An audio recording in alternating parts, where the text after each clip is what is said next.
Welcome to Forward Progress here on the Hammer Betting Network, presented by Pinnacle Sportsbook. It's myself, Rob Pizzola, and Clive Bixby here for tonight. We'll get Clive in here really shortly. I see that the chat is popping off in the early going tonight. I'm not going to spend any time on Sunday Night Football. For those listening after the fact on Mondays, it's a bit different listening to this in post. So we're going to stick to the goods. Recap of today, what we've seen so far, and then get into tomorrow's card. Next week's card. I say tomorrow's card. Pinnacle will be posting lines here shortly. As a reminder, Pinnacle, proud sponsor here of Forward Progress. If you're in Ontario, you can use code HAMMER, HAMMER, to sign up at Pinnacle Sportsbook. We highly recommend Pinnacle. One of the beautiful things about doing this show is that we can talk about next week's games, and you can go and bet them early on. And if you've done that on a weekly basis, you probably got some really damn good closing line value. Over the course of the entire season, there haven't been many line moves that we've been totally wrong on or whiffed on. And the ones that we actually have ended up being winning bets. So the beauty of Pinnacle, you can bet there now. You're not going to get limited. It's not going to be used against you in the future. Every single person has the same odds available to them, the same limits available to them. Great thing if you want to get down early. And when I talk about getting down early, I'm not talking about $5-10. You can do that if that's your prerogative. Doesn't matter to me one way or another. But limits right now on openers as they come out on Sunday night are $3,000 per side, $2,000 on money line and totals. So bet Pinnacle, bet smart, your trusted sportsbook for the past 25 years. I'm going to bring Clive back in here now as we go through the day. Mr. Bixby. This is just indicative of my day. Everything that could go wrong. I'm hardwired. All right, let's go.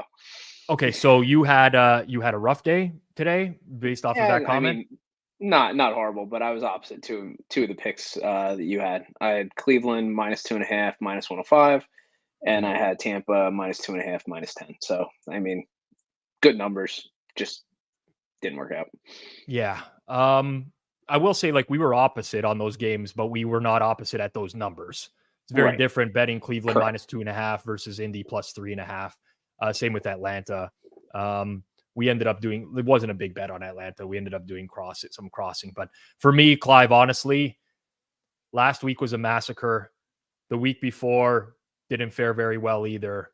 So I was just happy today to finally, first of all, it's been so long since I got a sweat-free winner, and the Ravens provided that today, which was not the team that I expected to do that, but getting a sweat-free winner in the early slate, you just kind of know that maybe it was I don't know. It's just really weird to say stuff like this because I'm not a believer in I'm not superstition or anything like that. But that was just a beautiful start to the day. And aside from the Commanders, which was the only bet I lost today, even the bets I didn't make were great passes, like the Rams, for example. So that's just one of those days. So and then that's the opposite for me. So I didn't pull the trigger on Baltimore today, and I didn't pull the trigger on early in the week. I didn't pull the trigger on the KC Chargers under. So those were the two that I chose not to bet, and it's just the way it works out sometimes. Yeah, I mean, it's weird because depending on time, maybe if I had been at my desk at a different point this week, I might have gotten a Rams number that was a little bit more favorable, and I would have pulled the trigger on it. I didn't. Sometimes it's just the way that things work out. But the theme of the day had to have been some really questionable officiating again. It's getting borderline ridiculous at this point. It is, and all that I ever really ask is just give me consistency. Whatever the set of rules are in whatever sport, keep it consistent. If you're going to start calling things like uncatchable balls, so you're going to waive off DPI, great, do that, but be consistent. It just feels way too selective. Yeah, the weirdest thing to me. So we had a end game in Indianapolis that absolutely screwed the Colts without a doubt. With defensive pass interference that was called on a very much an uncatchable ball that was thrown to David Njoku in the end zone. And the thing is, if this was like 2 weeks ago, 3 weeks ago, I would say, I'd be like, okay, this kind of makes sense. They never call uncatchable balls anymore. But for the last 2 weeks, we've seen them actually starting to call that again. It happened with a Vikings game a couple weeks ago. There was another game last week where they ruled an uncatchable ball. So I don't know. Like, it's just the inconsistency. We have to deal with this as bettors, right? It's variance. Sometimes it's going to work in your favor. Sometimes it's going to work against you. But it does feel like when this type of stuff happens, it really feels like you're gambling more, Clive. As I think Clive's disconnected, dealing with some internet connection issues tonight. But we will get through it one way or another. I do have some questions in the chat that I want to get to. And yeah, Fry says it balances out eventually for every team. It always just feels so terrible when it happens. That is true. The penalty before that, absolutely terrible. That was true. Connor says refs are awful every week. True to everything that's been said so far. Brad Dillon asked me in the chat, Rob, did you pass on Chargers at 6? So yes, I got away with one because Derwin James was DNP on Friday, and I adjusted my number for Derwin James not being in the game, and actually would have had a very small lean towards the Chiefs at that number. But I end up getting away with it. Ultimately, the Widowmaker spot, as Drew Dinsick called it, just comes through again, where another team with a very, very favorable rest situation ends up working out. And that was one for sure. Pittsburgh Steelers, another like voodoo situation today, Clive. I honestly, they played much better in the second half, but it seemed like a miracle that they were even in the game at one point.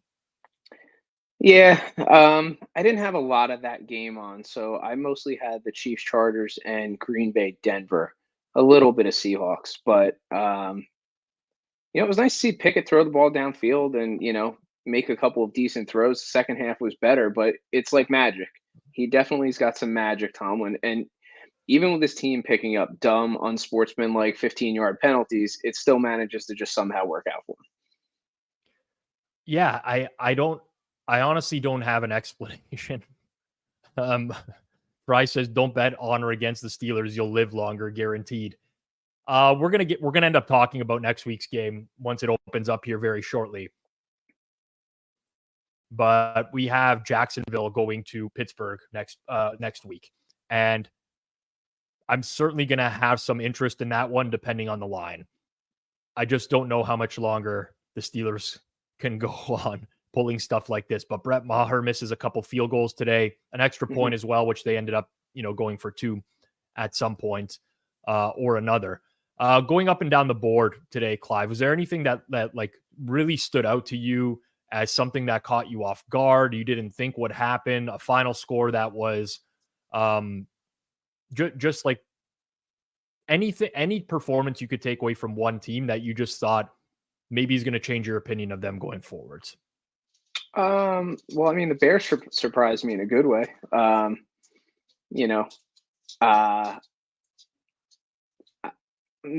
know I made a joking post about trading Justin Fields. I don't mean that. Not for that, right? Like if you get the first and then maybe the second or the third, and you want to take, Caleb Williams or Drake May, great, you can do that. But like he was serviceable today. Like he didn't look terrible. They ran the ball. Foreman looked like he was 4 years younger, and it was interesting. Yeah, I'm with you. Badgett, like, okay, first and foremost, we have to point out that they went 8 of 13 on third down. That's going to influence how you affect, like, if you look at the box score stats, right? It really isn't all that impressive. Mm-mm. It's not. It's, 4.7 yards per play. Nothing crazy. Success rate wise, pretty strong. They picked up a lot of first downs. They did a lot of good things right. But the Bears had a +3 turnover margin. They were able to offset like a crazy amount of penalties that they took, 9 for 110 yards. But I like so far what I've seen from Bagent, whatever the hell you want to call him. I don't know. I don't. Everyone says a different name. The broadcast says a different name than Scott Hansen on Red Zone or whatever. I like what I've seen from him so far, but it's like, can it stand the test of time, right? It's sort of like the Josh Dobbs with I was Arizona. I was just going to say that once you start getting a little film on somebody and you kind of realize maybe what some tendencies are, you start to game plan around that, and like the pumpkin thing, whatever you said about the turning into a pumpkin for Baker, that'll happen for him too. All right. We're going to get into week 8 in the NFL. There's a lot for us to cover. We're going to cover every game that Pinnacle posts tonight.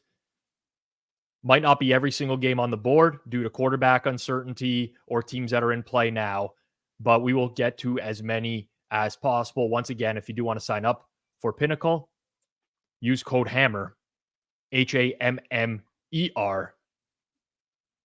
And we're going to start with Thursday Night Football, Clive.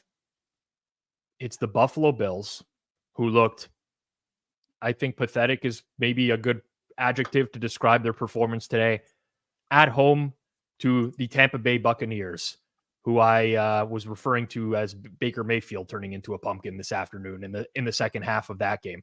Market right now is Buffalo -8, and the total in the game 42.5. Someone messaged me today and they're like, honestly, what's the explanation for what's going on with Buffalo? Like, how do you describe it? And I'm basically of the opinion that they've just suffered some like catastrophic compounding injuries on the defensive side of the ball, right? In the interior of that defense, obviously they lost Matt Milano for the year, but both of their defensive tackles, Daquan Jones, Ed Oliver, out today. The interior of that defense is weak. And on the other side of the ball, Josh Allen's got like this AC joint shoulder injury. And it's very difficult to quantify the impact of that, right? Because he throws a bad ball downfield. You can be like, oh, maybe doesn't have the mustard on it. We could just be making up excuses. But what is very quantifiable is the fact that he's not using his legs as much as he has been in years past. I wonder if that has anything to do with him not wanting to take hits to that shoulder or anything like that. But the market here, -8, 42.5. Do you have any initial reactions to this one? For a total, uh, slightly under, but that's just an initial reaction. I I mean, Tampa Bay's offense is really, really bad. They can't score in the red zone anything more than field goals. So, like, even if they manage to move the ball downfield on Buffalo, like, I don't think they're a huge threat to put the ball in the end zone all that often. Um, and at 8, is that the number? Is that what you said? I'm sorry. Did you say 7.5 or 8? 8. 8. 8. I think the market will move probably to 8.5, but that's just me. But nothing that I would want to play. There's certainly been an adjustment down on Buffalo. I echo a lot of what you've said with Tampa Bay, right? If we look at the Bucs today, it was a close game in the sense that it came down to the wire because Desmond Ridder just couldn't help himself with turnovers, especially the one that turned into a safety, which, by the way, is such a god-awful rule in the NFL, like a ridiculous rule. But the Falcons went 1 for 5 in the red zone today. 1 touchdown on 5 red zone trips. Buffalo does a lot better in the red zone, for one. So there was some success against this Tampa defense. Offensively, Tampa Bay, 18 early down runs today, 11% success rate. They had 2 successful runs on 18 early down runs, and this team cannot get away from it. They literally cannot get away from it. I had that highlighted too, like, as one of the things to talk about. So 16 of their series started with a rush. I mean, and they're not moving the ball. They're not doing anything. And Todd Bowles is not a good coach. Like, we can go into that too if you want, but I mean, like, doesn't manage timeouts well, doesn't manage challenges well. The offensive play calling inside the red zone is not particularly good. It's just there's nothing really redeemable. I think Baker made some numbers against some bad defenses early on, caught a couple teams off guard, and that's it. Like, I just don't. He's a bottom third of the league quarterback. Yeah. Subjectively, it feels like a good. I'll for the people watching the video, I'm using the quotations. For if you're listening in audio after the fact, I'm using the quotations. Feels like a good get right spot for Buffalo, honestly. Short week, that tends to favor the team that's just better overall. And I have so much more faith in the Bills coaching staff than I do the Bucks. But you can't really get a super valuable, like when the line is in this spot right around 8 as an opener, right? Where are we going to move to? Like we're not, we can go down to 7 and it's an auto buy point for Buffalo. We can go up to 10, possibly it's an auto buy point for Tampa Bay. Like it's kind of just going to stick around in this area. So I don't think there's any early thing to do other than that. Someone had mentioned it already here. Buffalo teasers heard him today, but like Connor said, Buffalo teasers as well. That seems like the way that this game should be played, if anything. Totally agree. All right. We'll get into all the games per usual. As a reminder to everyone, we do want people to find our content here on Forward Progress. So take 1 second, hammer the like button down below. It helps elevate our content on YouTube in real time. People who've never found us before can find us. If you're listening after the fact, no problem at all. Still smash that like button. Or if you're listening in audio form, make sure you rate and review Forward Progress as 5 stars. All right, next game. The Indianapolis Colts, who we talked about a little bit in terms of getting the absolute shafting of a lifetime by the officials late down the stretch in that game. They have another home game against the New Orleans Saints coming off of extra rest, off of a loss to the Jacksonville Jaguars, which ended up being somehow a good game overall. But initial thoughts, the spread in this one is Indianapolis -1.5, right on the nose. The total 41.5 for this one, Clive. So, I mean, you were on the Colts today. I was not. I was on Cleveland. And, I think the Colts score is deceiving. You said this, I think, on Pizza Buffet earlier today. One of the things that Minshew would be successful against is more man, right, as opposed to zone. And a couple of balls that were thrown relatively well turned into huge plays. I don't know if you'll get that next week against the Saints. I do think this is a little bit of an aberration. I wouldn't over adjust in terms of the total, and I wouldn't over adjust in terms of saying all of a sudden Minshew is, a top or middle of the pack starting quarterback. I'm down on the Saints, but I've been down on the Saints for a few weeks now. This number feels right, like they're about even. For me, so Gardner Minshew is like, I don't know who tweeted this today. I did see it on Twitter, but an agent of chaos is basically what he was called. And he is, in my opinion, because he has a lot of explosive plays in him. He throws downfield a lot, but he's also going to give you that interception, that fumble, and whatever. I feel like we're basically valuing these teams as equals right now with this number. And I don't know that I agree. I think the Saints are better than the Colts. And Indianapolis had one of their starting corners injured today, Juju Brents, which is not ordinarily a big deal, but Indy's already thin at corner. It's not like a position of strength for them. You have New Orleans with extra rest. They have big matchup advantages with their wide receivers. It's painful to pull the trigger with Derek Carr, but I think that there will be New Orleans money in this game. I don't know that we can upgrade the Saints, we can upgrade the Colts all that much. Yes, they played Cleveland tight. Remember, Deshaun Watson got hurt. It was PJ Walker. It was, it was a good game overall for the Colts. Don't get me wrong. But I do think stylistically, what they do offensively, like I mentioned on Pizza Buffet this morning, is kind of the way to beat the Cleveland defense. I see Saints money in this game. And I know the Saints are also a pretty dead nut under team with the exception of last Thursday's game. But to me, the Colts are so much of an over team right now. Connor in the chat says, is this a sneaky over game? I honestly wouldn't be surprised if the over takes money in this game either. So I agree with that part too. Cleveland just really wasn't able to take any advantage of Indy's weakness because it was PJ Walker, and PJ Walker is awful, just awful. Um, so I have more interest in the over than I do the side, but I can see your point for sure on New Orleans taking money, and this may be moving closer to a pick 'em as opposed to moving more towards Indy. Because before this week, the market would not have said Indy. This probably would be what Saints pick. Would this have been a pick for you in your numbers? I honestly think honestly if forget about like if this game was played in week 6 That's yeah, and you gave the Saints a little bit of extra rest to play the game, there's no way that they're not favored. I think they put right. such a bad taste in people's mouth with that Jacksonville game.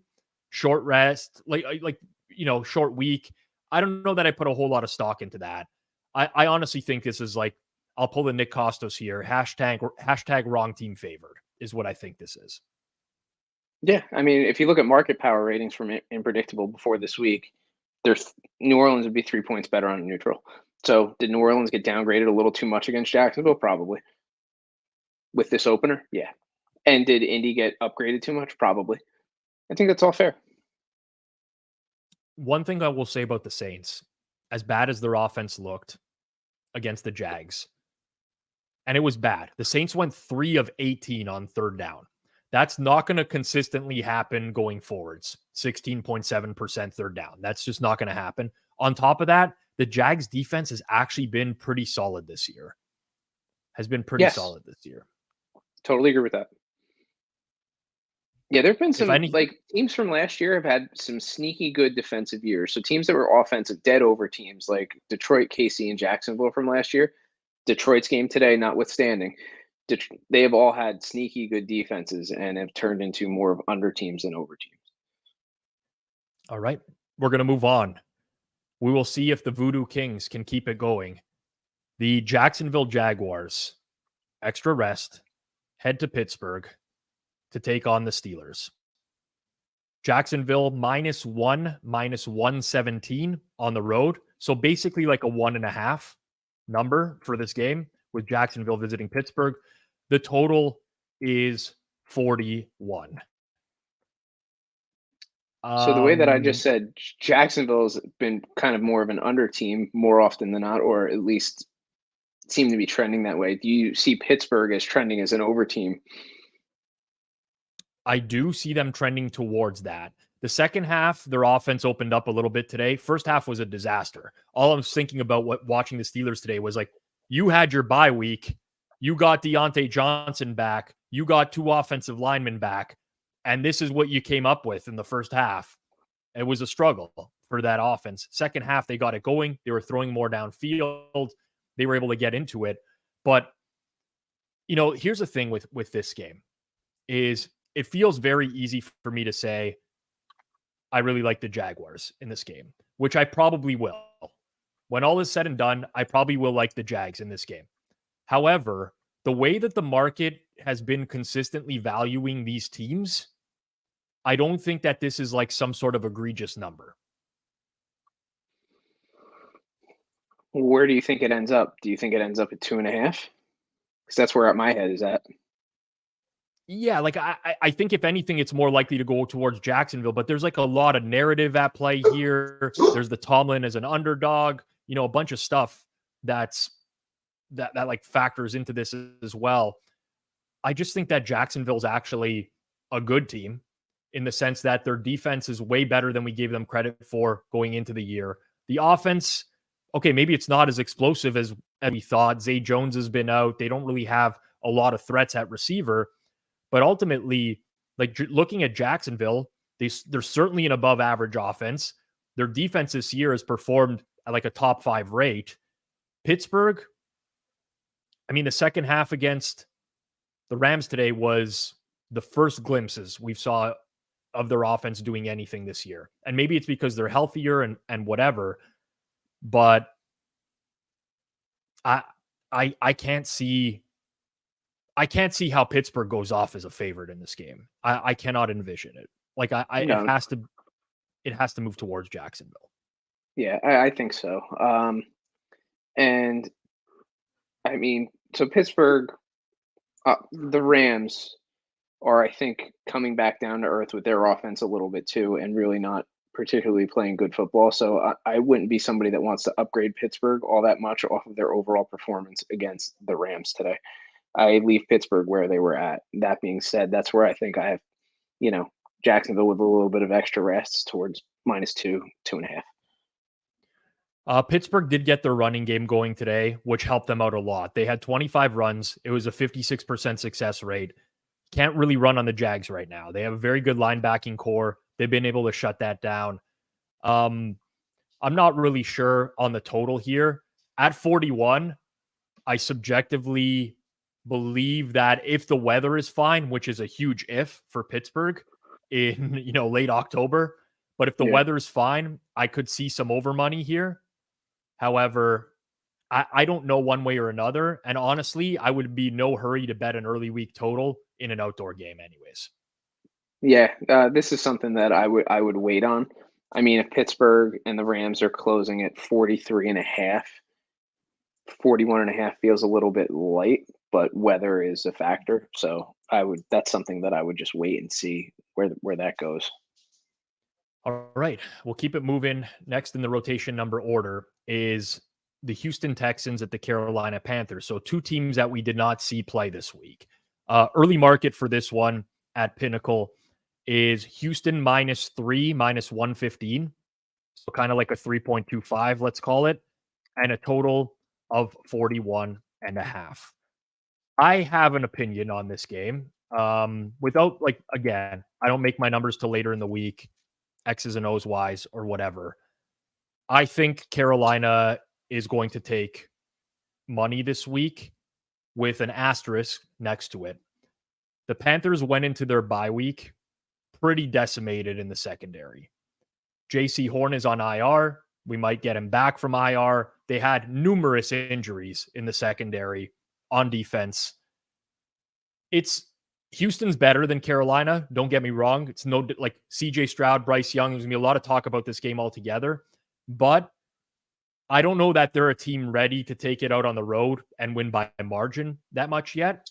And I honestly think that the Panthers, in the form of some defensive upgrades here, they almost assuredly are going to take money, especially if this gets out to 3.5. Yeah, like I normally don't spend too much time on look ahead lines. I just happened to see this earlier in the week that this was hanging around at 3, and who would have thought, you know, preseason that Houston would be on the road and be a 3-point favorite versus anybody. I know. I mean, and shaded towards 3.5. Yes. And I like CJ Stroud. I like what I've seen from him, but this feels like a little bit too much. This feels a little extra, for lack of a better term. So I agree with you on Carolina probably taking some money, especially if it gets to 3.5. I can't see any way that it would stay there all that long. And for the total at 41.5, I mean, that just kind of feels right, but I would need to look at numbers a little bit more for that. Yeah, 41.5 to me, I think is fine. One way or another, I don't have a strong opinion. The last thing I would add with Carolina and why I think that they'll take money is kind of similar to what we saw with Detroit and Baltimore today, where obviously you can't control who you're playing. You can't control the teams that are put up against you. But Detroit went into Baltimore having played 4 below average quarterbacks in a row, right? And if you actually look at Carolina, the last 4 games that they played prior to their bye week was Geno Smith, Kirk Cousins, Jared Goff, and Tua Tagovailoa. They played 4 extremely efficient offenses if you consider the Vikings an efficient offense when Justin Jefferson is there. It was Seahawks, Vikings, Lions, Dolphins. That's an absolute gauntlet of opposing offenses to go up against when you're missing defensive players. So getting that bye week to get healthy, I think is a big thing for them. Houston's also going to use it as well to get healthy on the O-line. Their center, Juice Scruggs, I think will be back off IR. So there's a lot of things that play into it here. But overall, I don't know. I can't get there. I cannot. I do not see how Carolina does not take money in this game. Yeah, you're just asking a lot of a very young team to win by margin on the road against anybody. Like, even as bad as the Panthers have been, I mean, Bryce Young has shown some spurts, not a ton, but this is a lot. Like, this feels more like it should be probably, if anything, at most, maybe Houston -3 even money. Like, I think that's as far as I could probably get it, at least instinctively at this point. So RW fan in the chat says this feels like the basement rating on Carolina. They are being valued as the worst team in the league. Plain and simple, this point spread, 100%. they are being valued as the worst team in the league. They could be. I'm not saying that they're not. But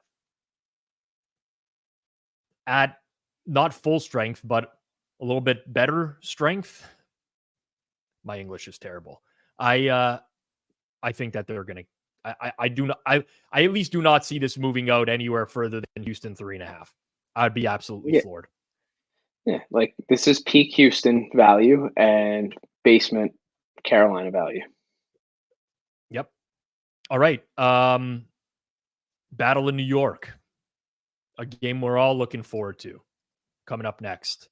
It is the New York Jets out on the road, same stadium, at the New York Giants.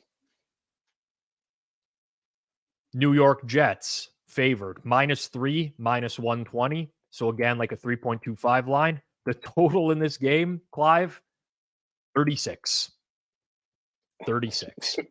This makes me want to check the weather. Like, is the weather that far out? Like, do I need to, like, go somewhere else next weekend? Because I'm right in the heart of the Rutherford area.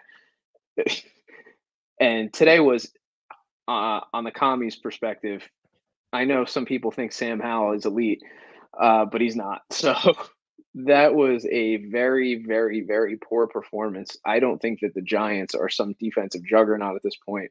Six sacks. You gave me this stat, obviously. They basically doubled their sack total in one game. Yep. That was a Sam Howell legendary performance.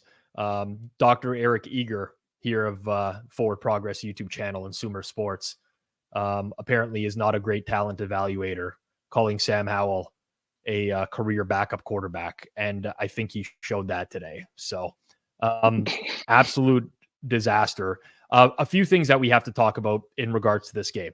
One is that Tyrod Taylor wins.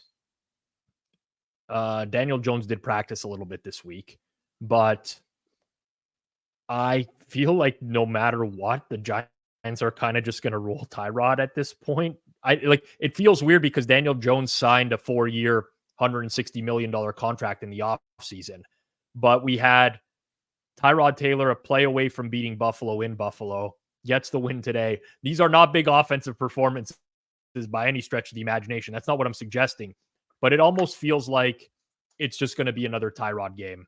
I don't know. Maybe I'm out to lunch on that, but that's what it feels like to me. No, I mean, like, say you invested all this money in Daniel Jones as they did, right? Like, do you really think Tyrod Taylor is that much of a downgrade? If you even think that, like, if you're in the Giants front office, if he's got any kind of neck issue, why would you even roll him out? Just let him rest another week if that's the case and let him get right. Yeah. So like if there's an announcement that Daniel Jones is going to play, the market would react to that and there would be money in on the Giants. I would probably fade that move. First game back off of a neck injury. Offensive line surprisingly held up well today, and it will get better. Andrew Thomas probably going to be back next week. Justin Pugh is at left tackle today. He'll move over to guard. The left side of the O-line will be better. Jonathan Payne of the Washington Commanders today. His post Deron Payne, I should say. Was it Deron Payne or Jonathan Allen? I can't remember who had the post game. I'm getting confused. I think it was Jonathan Allen had the post game where he was going off. F-bomb central. They couldn't really get home, which was a little bit surprising. But ultimately, like, the Giants' offense is still not very good. It looked better today than we've previously seen it. They still had a negative EPA per play. They turned it over twice, although actually one of the turnovers was a Sterling Shepard muffed punt, which changed the game. Yeah. They only had 16 first down. It's not anything to write home about. I honestly really don't know with this market what's going to happen here. I feel like it's like a wait for more information type of game. Personally, it feels wrong to want to lay 3, potentially 3.5 with Zach Wilson. But Yeah. uh, I mean, like, we'll get to this, I guess. No, we already kind of talked about it. Like Atlanta, Tampa, right? Like that closed 37.5 today. mhm. 36 feels okay for a total for these two teams. I mean, I don't know which way to go on that, but 3.5, if it gets to it, feels like a lot to lay against the Giants, with Zach Wilson at quarterback. It just does. Now, it should be noted that the Jets went into their bye week with big injuries in their secondary. I think Sauce Gardner didn't have an injury. I think he had a sickness, like an illness, and he missed last game. I'm trying to remember it was. I can't remember, but there was 3 corners out for the Jets in their last game before the bye week, which they ended up beating the Eagles in that game. I do think the Jets defensive line is a horrible matchup for this Giants O line if they don't get reinforcements. But ultimately, I just kind of feel like Jets road 3, even in the juiced range, is fine. I think that there's probably going to be market interest in the Giants personally in this game. I just it was a concussion for Sauce. Thank you very much. Yeah, I was just looking it up. Yeah. Someone in that secondary had an illness. Maybe Brandon Eccles. I can't remember. They were missing 3 corners. But I think there's going to be market interest in the Giants. I personally do not have a ton of interest in the Giants. I can't find myself betting on the Giants. Like, I couldn't find myself betting on them today, even when I do not like Washington at all. Um, it's just another game with 2 teams and quarterbacks that I don't really trust at all. If you forced me to make a bet, I would probably have interest in the Giants, but I'd hate it. Like, I'd literally hate it. Yep. I hear you. The total at 36. Honestly, I know it's low, but it doesn't seem egregious to me when you consider the No. last couple Giants games. Like I think if anything, there's money towards the over, but I honestly don't think this is an egregious total by any stretch of the imagination. No, because how do you get to points in this game, especially with the Jets defense? You mentioned it already, right? Like Jets defensive front versus the Giants O line. How do the Giants get to points? I feel like it has to be a Zach Wilson turnover in plus territory or something like that. You know what I mean? Like, Yep. and I don't know how the Giants are going to get in the end zone even when they get in the red zone. So I I think this is a completely fair total. Cottage 1100 in the chat. We shouldn't analyze this game. Just enjoy the awesome matchup. Thanks, Oh coach. man.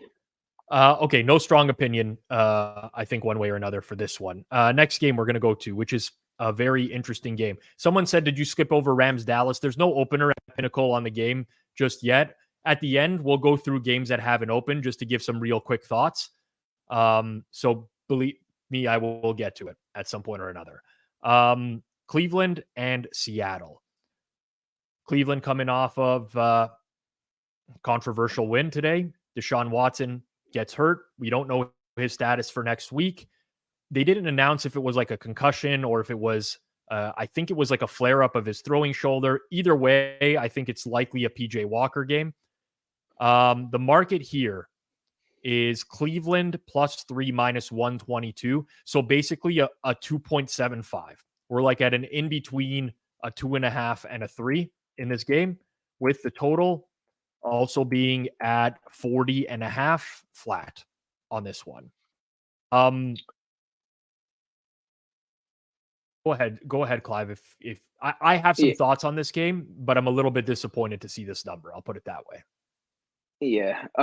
So I will say what I saw on Deshaun Watson through Twitter and whatnot was he got evaluated for concussion. I thought I saw that he was cleared, and they just chose not to bring him back in the game. I mean, the one bad throw that he made that he severely underthrew, I probably don't think his shoulder was right, and they probably tried to trot him out because PJ Walker's PJ Walker. And then after the hit, they're like, you know what? Let's not do this. That was my thought. I don't have an initial thought on the side all that much, although I'd be leaning towards Seattle. Okay. I was hoping Seattle. I was hoping this number would be probably shaded the other way, or Yes. yeah, Yeah. I let's just say I was hoping for like a Seattle -1.5, maybe wishful yes, thinking on my part. So Connor says Stefanski said Watson is starting after the game. I didn't see that, but I'm going to take that. Connor's pretty good. So we'll go with Watson starting next week's game. People will be like, I already saw the takes today about PJ Walker being an upgrade over Deshaun Watson. I do not agree with that. Now, at even like Watson looked horrible to start this game before he got injured. Made some bad passes, boneheaded interception. But PJ Walker, I think I referenced this on one show this week, but I went back a full decade. I took every single quarterback in the league who had at least 100 dropbacks. There was 135 of them. I looked at where PJ Walker stood in success rate amongst those quarterbacks. He was 134th out of 135. The only quarterback that was worse was Jimmy Clausen, for perspective. And Jimmy Clausen he's not even playable as a quarterback, was disastrous. The most interesting thing about Seattle for me recently is that they've transformed into like this under team. They've had 3 straight games now where the final score has not topped 30 points combined. That was after 2 shootouts in week 2 and week 3. The last 3 games, all low scoring. Defense is healthy. First opinion on the like side number of the game. I think Cleveland's going to take money at this number. Maybe not just because people are unsure about Deshaun Watson and they don't want to go down that road, but I think there will be enough people that will be like, these teams are kind of equal, just give me the points. So I do think that we might get an initial move towards the Browns and take this off of, like, take out any threes that are out there in the early going. The 40.5 is an interesting total because forget about what you saw from the Browns defense today. In my opinion, that's an anomaly. I have to dig into Geno splits a little bit more, but I see defenses winning big time in this game. this would not surprise me if this number gets all the way down to like 39 for a total. And this, again, I didn't look at everything yet this week, but this is just off the top of my head. Seattle's defense has been average, which is good enough. Like, if you take a look at some of these like EPA per play charts, offense and defense, like for being as good as Cleveland was, EPA from a defensive perspective, they're on one side, but their offense is all the way in the other. I don't know that I've seen such a big discrepancy between offensive ineffectiveness and defensive effectiveness since like the Bears and Rex Grossman. Yeah, that's a good comparison. Scott in the chat says, would you fade Watson news same as Daniel Jones? In all likelihood, yes. Like, it just depends on how much the market moves out. The thing is, Watson is like disastrous right now. He's just a shell of his former self in some capacity. So in all likelihood, probably. But I don't know. I'm a little bit. Seattle was like the team that I kind of circled after this week, as when I looked at the original matchups, if I got a good number, I wanted to bet Seattle. This is not necessarily the number, but I'm still much more inclined to bet Seattle. I think the Browns are getting away with a lot right now. They are. And for what it's worth, like, you saw Deshaun Watson before the shoulder injury, or at least before it was revealed, like underthrowing receivers, making bad throws, and then you saw it even more today. So at least when you bet on them today, knowing that he was playing, you weren't exactly sure what you were going to get. At this point, I don't think you could have any confidence that Deshaun Watson, even physically, is what Deshaun Watson should be, if that makes any sense. Yep. there's just no faith there. Geno Smith has been fine. Seattle's been okay. I mean, I know a red zone pick for Geno earlier today, but Yep. their defense has been good enough. That's been the most concerning thing is last week they lost to Cincinnati in a very misleading final score because of red zone inefficiency. They scored on a touchdown on 1 of 5 trips to the red zone. Today against Arizona, touchdown on 1 of 3 trips to the red zone. But with that said, they lost the turnover margin by 3 today. They were -3 in turnovers. They still ended up winning by double digits. I think Seattle is kind of sneaky underrated right now because their defense has figured it out. So we'll see where this one goes. I don't have a strong lean one way or the other. Weird sketch like KC Denver next week. They played 2 weeks ago. Like they played last week, right? Like this week Yeah. was the Chargers. They played Thursday night last week. So their second game in 3 weeks. The the Chiefs on the road at Denver. The number in the game is KC -8.5. The total is 46 right now. I think Denver's going to be like a popular sharp underdog next week at this number. Well, what was it? Was it 8.5 when they played and KC was home 2 weeks ago? No, it was higher. I think it ended up closing like 11 in that game.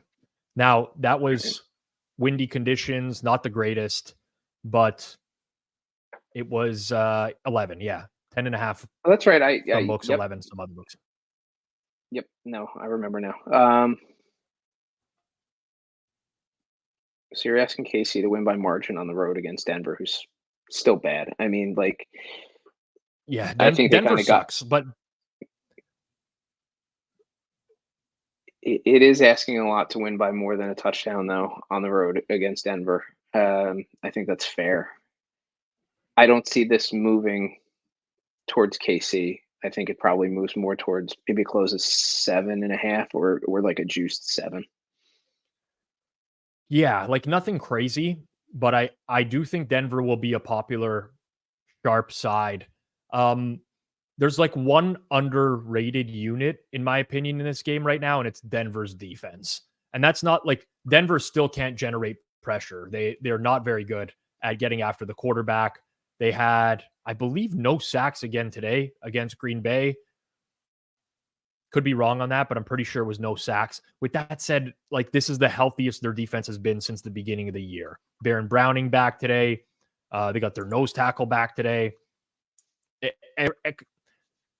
Listen, like Mahomes could easily win any game by a ton.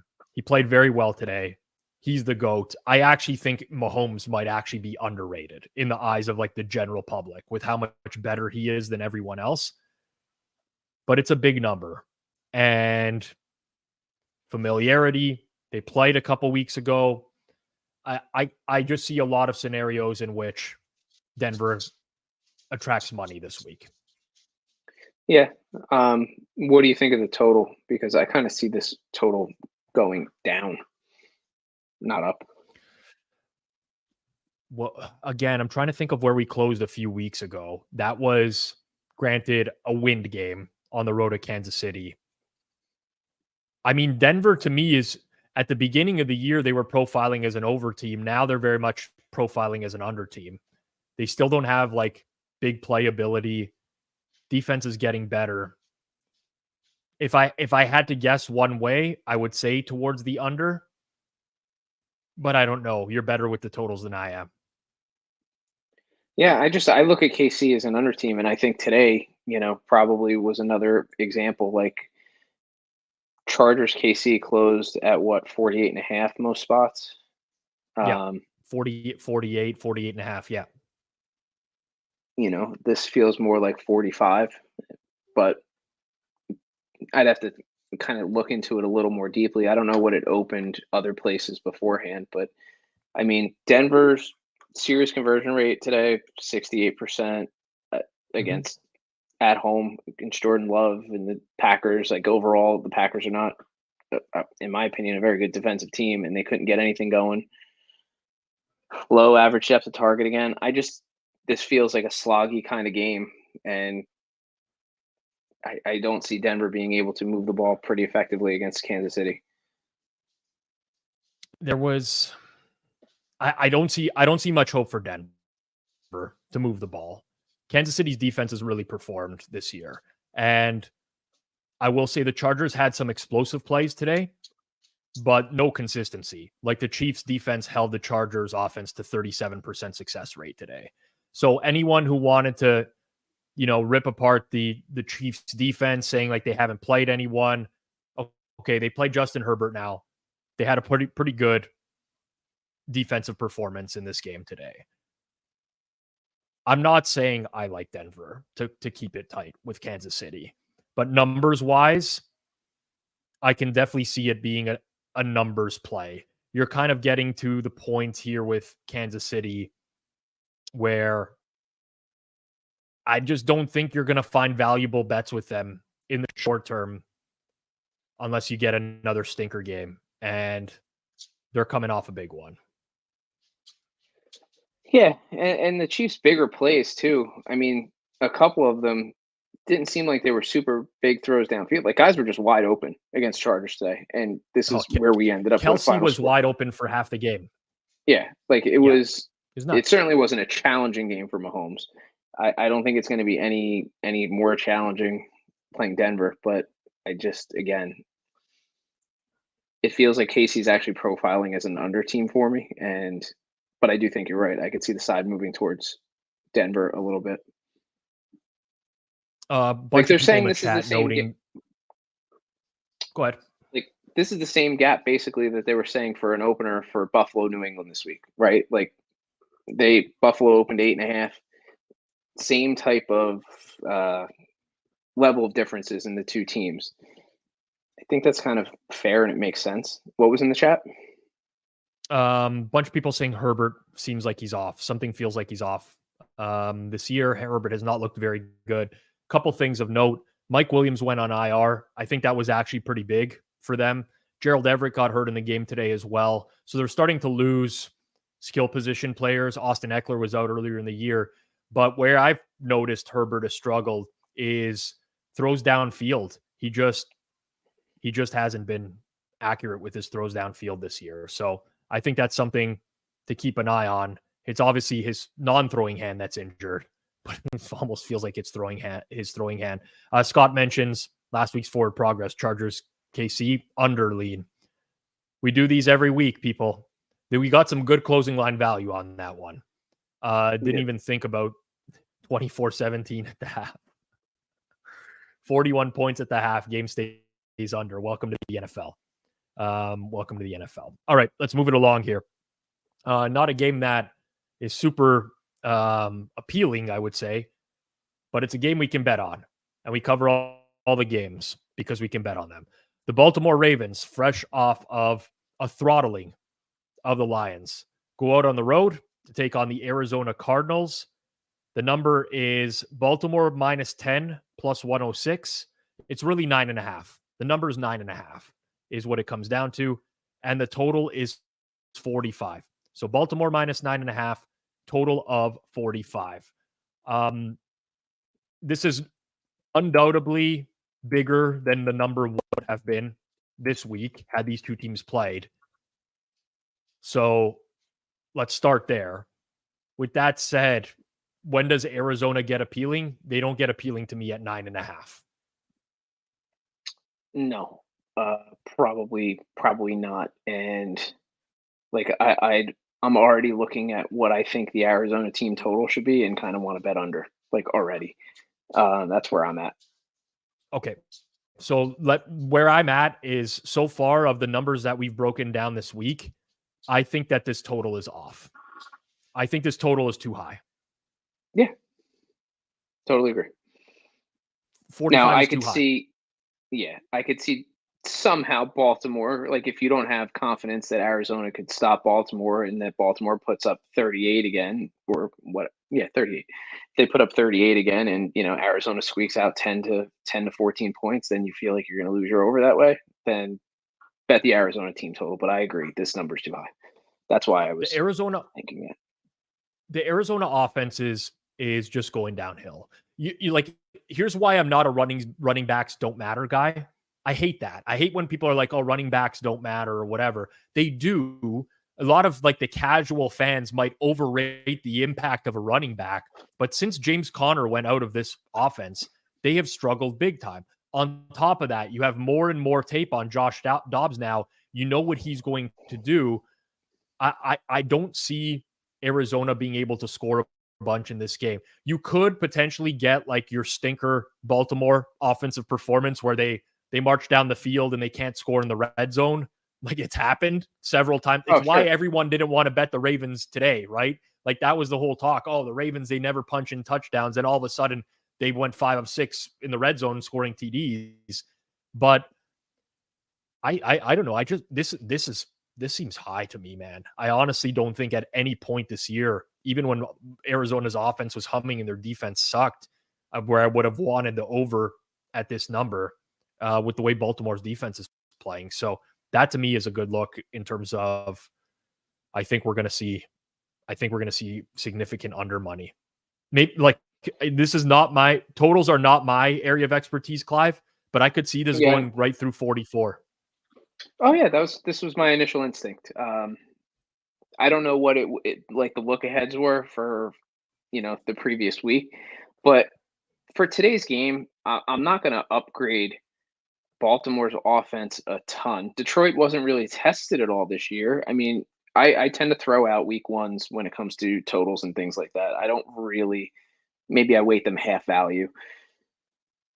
Detroit hasn't had any real challenges since then, and they didn't look particularly good today. What makes me think Arizona, who put up 10 against Seattle, is going to be able to put up any kind of numbers on Baltimore unless Baltimore only puts 10 guys on the field?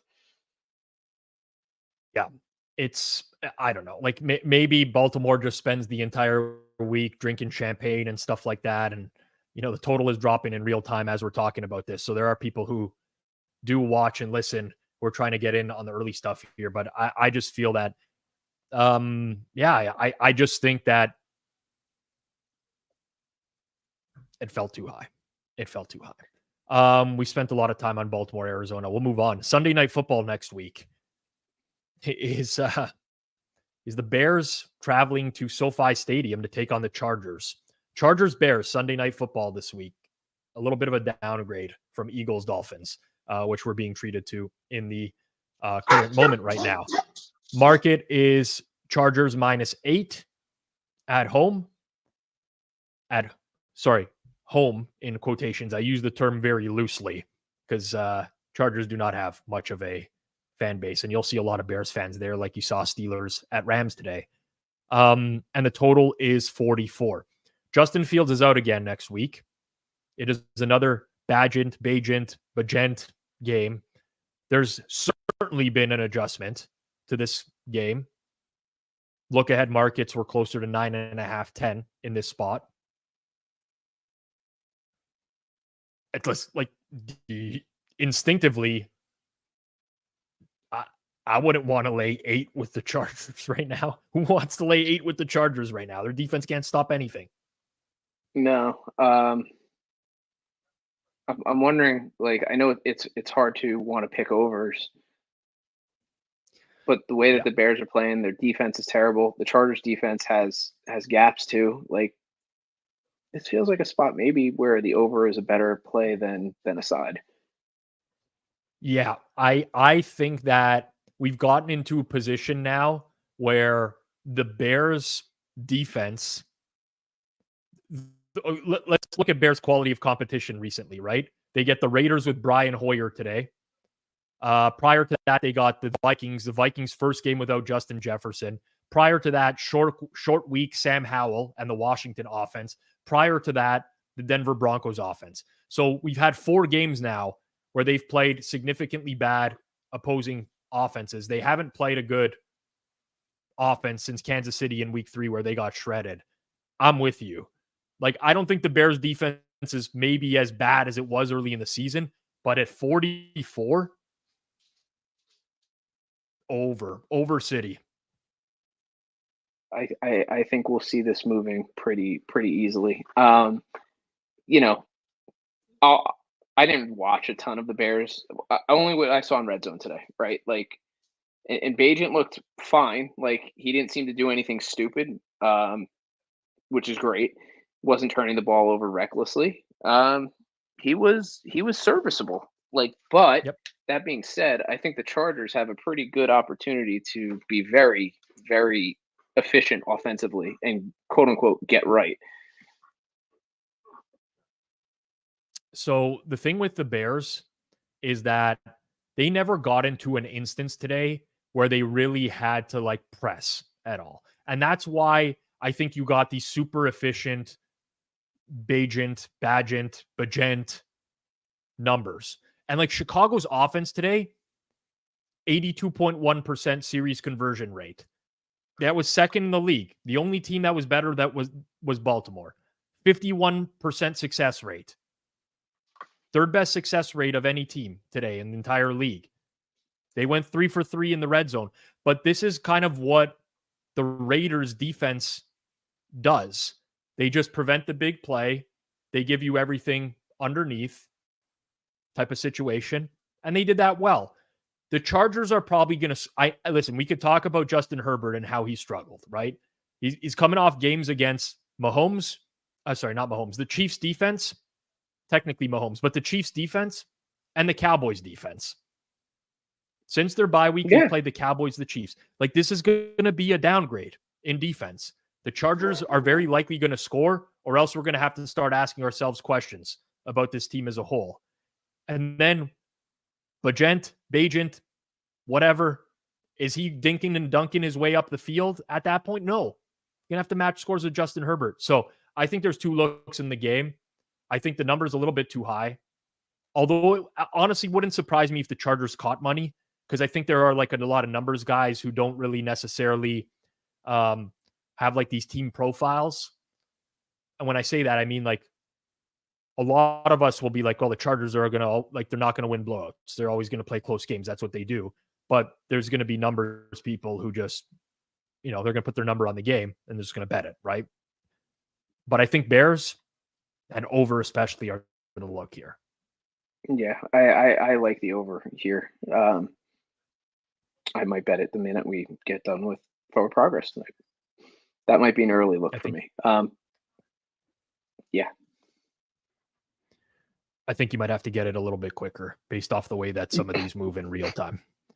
Yeah, it's pretty nuts. It is. Listen, you know what? I'm glad that there are some people watching and getting value out of this, and the people who listen after the fact as well. Glad you do. But if you can tune in live on Sunday nights, definitely some good options here. Almost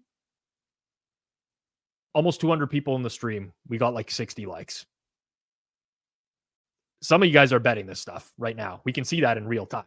We see the numbers move as we're talking about the game. So you're obviously finding value in the content. Smash that like button down below. And if you're not subscribed here on Forward Progress, make sure you are subscribed here on Forward Progress. Monday night football game. And then we'll go through the games that don't have a number listed yet and just give some quick thoughts. But Monday night football next week is the Lions hosting the Raiders. Incredibly rough performances for both teams today. It should be noted that Jimmy Garoppolo's back next week for the Las Vegas Raiders. Lions are laying 7.5 at home. The total in this game is 45. Jimmy G back, definitely an upgrade. With that said, the Raiders don't score points. Like, they literally can't score points in any game. Like, what is the ceiling for the Raiders offense? And is that going to get them within 7.5? That's my question. So a very fair question. And when we look at the Bears EPA per play, and you look at it, every single scenario all plays positive EPA per play, early down rush, early down pass, late down rush, late down pass. It didn't matter. What do we think Detroit's going to do? Like in these particular scenarios, at home, indoors again, like this feels like an impossible situation to take the Raiders. So the only thing I'll say about the Raiders and why I personally, I feel very confident when I run my numbers on this game, I'm going to like Detroit. I don't know which way the market's going to go on this because there's been times this year where I was surprised the Raiders ended up taking money. It went contrary to my numbers. So I think that the market is generally higher on Las Vegas than I am personally. So I have to be aware of that when I break this down. But ultimately, Clive, with this game and why it's scary to lay big numbers against the Raiders is that they condense the game so much. What I mean by that is the way that they play defense is just predicated on not giving up big plays. So you get a lot of these drives where teams take 7-8 minutes off the clock to move all the way down the field. And typically when that happens and you shrink the amount of possessions in a game, it's less appealing to lay over a touchdown. Ultimately, though, I think Detroit's going to move the ball on this defense. I think they're going to do it very effectively. And I just don't trust the Raiders to score. I do not. You can, they're more efficient with Jimmy G. That's fine. But they have played, like when you look at their schedule and the opposing defenses that they faced the Bears, they faced the Patriots with all the defensive injuries. They faced the Chargers defense. They faced the Broncos defense early in week 1 as well. Like, it's not like they've had this murderer's row of opposing defenses. They just don't score. Yeah, like I have a hard time taking the over in this game, at least like instinctively. But I'll look at numbers and everything and see what I make it. But instinctively, I would think about the Raiders team total under and Detroit team total over, or just taking Detroit flat out. I think my numbers are going to like Detroit too. Every fiber of my being tells me the Lions are going to score a lot of points in this game. But I said that against the Raiders so many times this year. And again, they just condense the game so much that 45 feels a little bit high to me. Like, they do not have big play potential on offense. They don't. Look at Baltimore, what they did to Detroit today. How many big plays were there in that? There was guys running wide open, Zay Flowers down the field, Lamar Jackson with his feet. The Raiders don't have this. They have a 6-yard slant to Devontae Adams or Jacoby Myers. Like, that's their offense, basically. They can't run the ball at all. They haven't been able to run the ball on anyone. It's so counterintuitive for me to say this, but I feel like it's Lions and under. So if that's the case, then it's Raiders team total under. Yeah. So Raiders at Broncos scored 17, at Buffalo scored 10, home Pittsburgh scored 18, at the Chargers scored 17, at home versus Green Bay scored 17, at home 21 against Patriots, and then this week 12 with a late touchdown. 21, that was the 21 against the Patriots was really 19. Yes, I know, because of the safety. So yeah, like that's what we're looking at. Now, the only team to put up a decent number against the Raiders was the Bills at 38. Everything else was 24 or below, but the Chargers is the only other decent offense in that category. So I think Detroit team total over is worth a look, but I think probably just Detroit, if you get it 7.5, which I think will move quickly, is a worthwhile play. I think based off of where these teams have been priced in market for the year, this is fine number. If anything, I can honestly see Las Vegas maybe even taking money based off of the way that these teams have been priced in market, which is, again, the Raiders being higher than I have them. Also of note, Detroit had a lot of injuries going into today, especially some surprise inactives in the secondary. We'll see what that does next week. I always thought the Lions defense was overrated, but I didn't think it was quite as bad as we saw today. There's probably somewhere in between. So that's that. So we've gone through the games that have lines. I'll give quick opinions on games that aren't up yet. I'm not really sure why the Rams and Cowboys isn't posted yet. Unless there was something post-game about Matt Stafford and his hip or anything like that, which I know he's been dealing with a hip injury so far. But the Rams are going on the road to take on the Cowboys.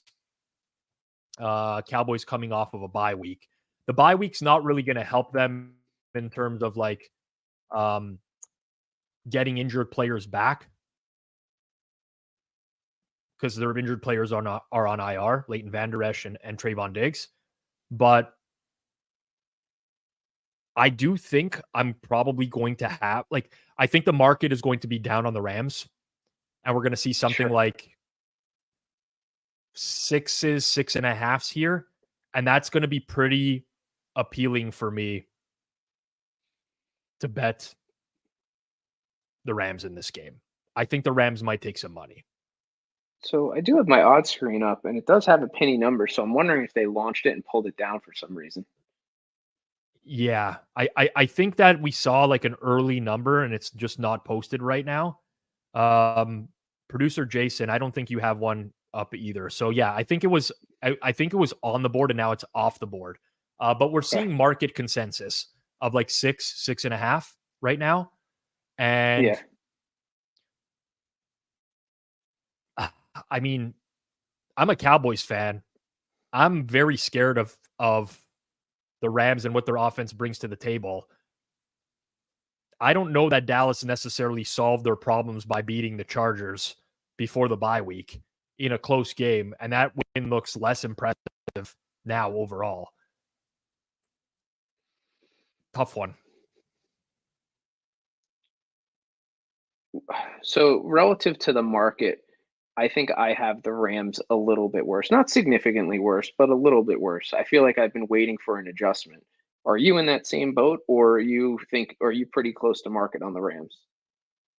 So, well, I may be above. It's hard for me to say because I had a numerical edge on the Rams today, but I had so when I make numbers, I make a number and I also attach a confidence rating to that number. Maybe I've never revealed this before, but okay, cat's out of the bag now. So this is like my whole thing, right? And I had an edge on the Rams with an extremely low confidence rating. So when I have stuff like that, I dig a little bit deeper into the game and try to figure out why my model is outputting that. And it's because of this wide range of what the Steelers offense could have been coming out of a bye week, getting healthier.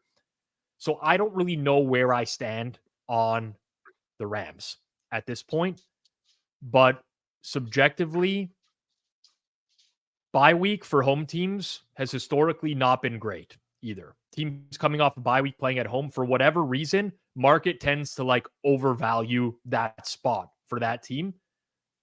The Cowboys still have issues in the secondary that these Rams receivers can exploit.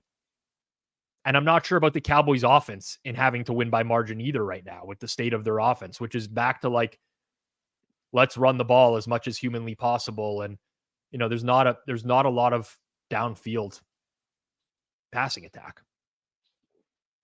Yeah. So 6 feels like exactly what you would have posted today, before the Steelers game.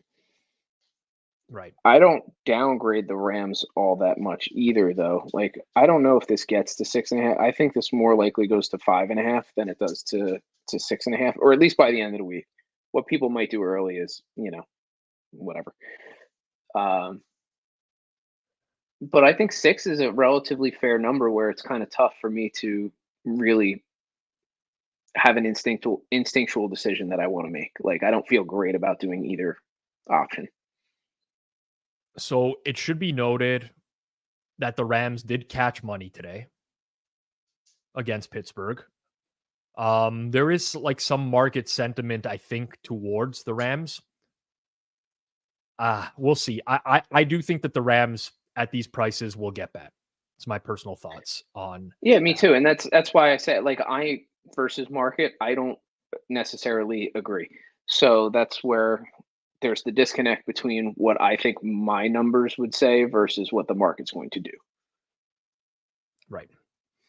Okay, we'll keep moving through and some quick thoughts here. So Atlanta, Tennessee, Atlanta on the road at Tennessee, Tennessee coming off a bye week. Now, this is up at a bunch of sports books, and it's basically, depending on the number, anywhere from Atlanta favored by 1 to Tennessee favored by 1. So like right in and around a pick 'em.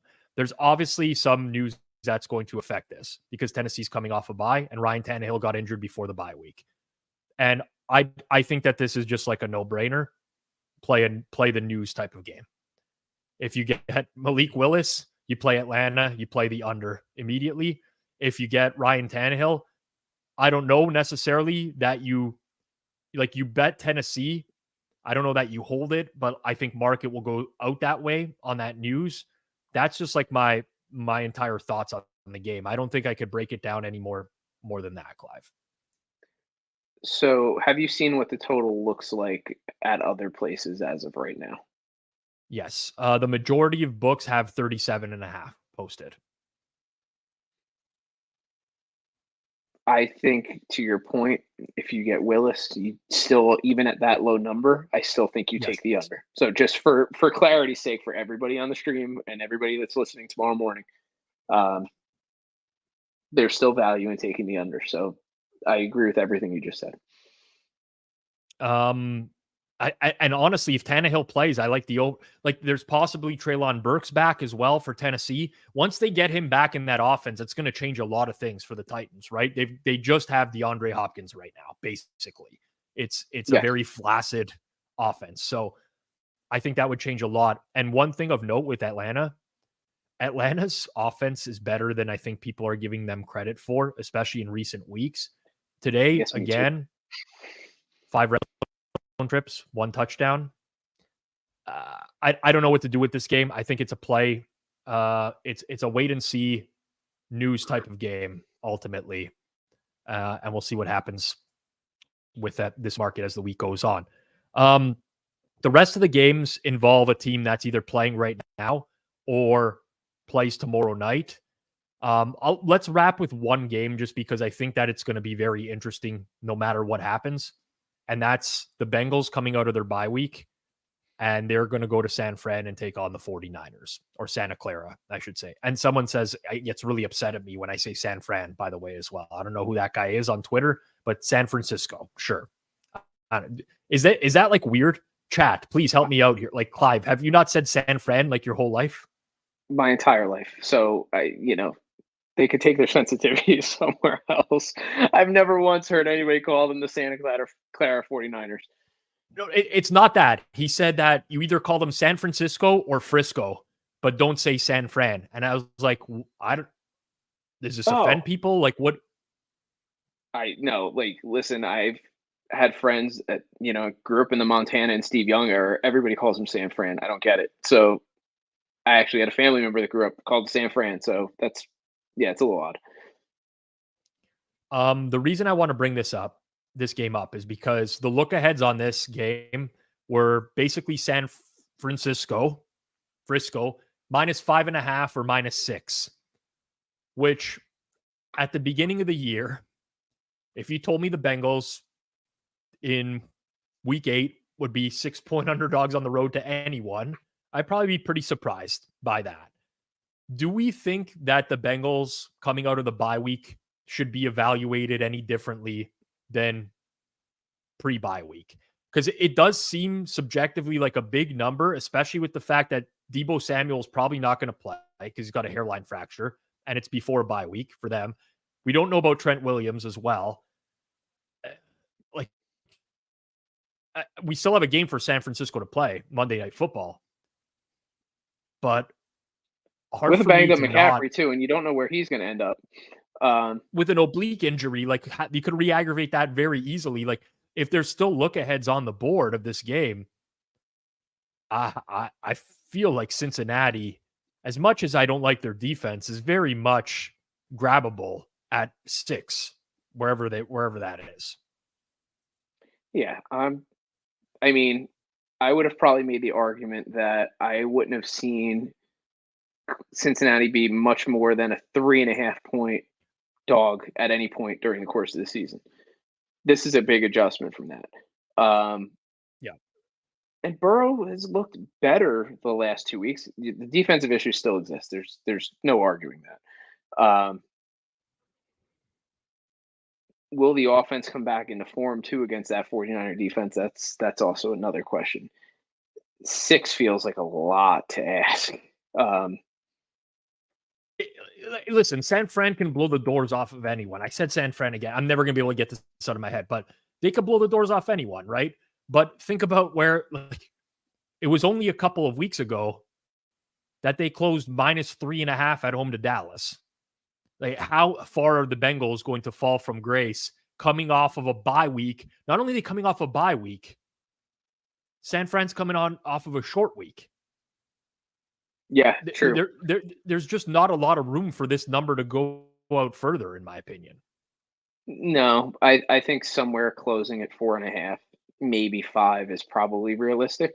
And on top of that, I mean, we already mentioned the injuries and what could happen there. So, I mean, like, Cincinnati, if it's on the board and you're getting 6s and 6.5s, if you can find it, like, it might be worth something. Might be worth a look. I think you have upside depending on who ends up not playing based on tomorrow's night's game too. So I can see that the in the chat right now, the feelings on the Bengals are pretty negative. People wanting to bet against them generally. Cottage says, I expected Cincy to be overbet all year, but bettors are fading them. This is nothing new. Going back to last year, the Bengals regularly got faded. The year that they went to the Super Bowl, they got faded. This is going on 2 calendar years now where the Bengals are consistently getting faded in the market. They just covered a shit ton last year. But I don't know. That's just my prerogative on the game, is that it feels like an overadjustment. Second half Cincy. Yeah, I kind of feel that way.